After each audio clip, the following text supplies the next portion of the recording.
столица Республики Коми.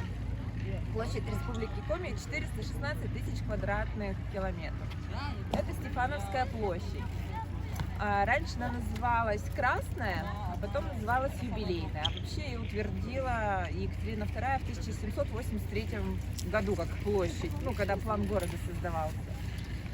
Здесь мы можем видеть вот дом правительства. Здесь у нас сидит Владимир Викторович Уйба. Это у нас здание Госсовета. И здесь находится Конституционный суд. А справа здание это у нас Федеральная почтовая служба.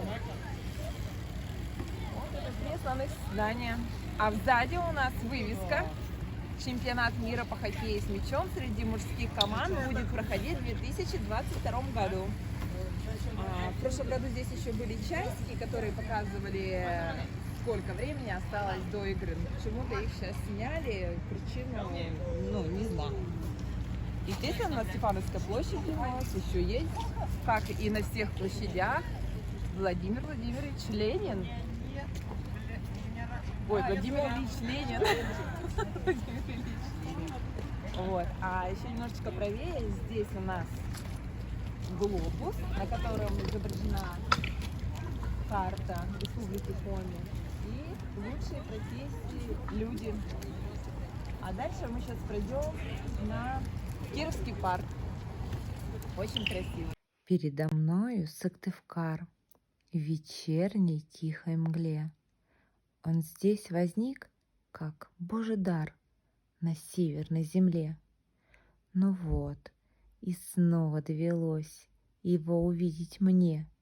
Я здесь, в столице Коми, гость. Приехала к родне.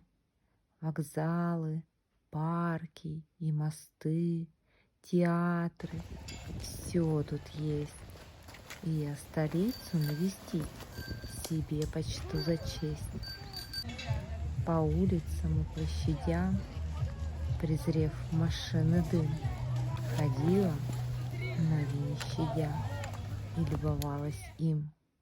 Расположился выгодно среди лесов, полей, на Сысоле и Вычегде дитя двух матерей.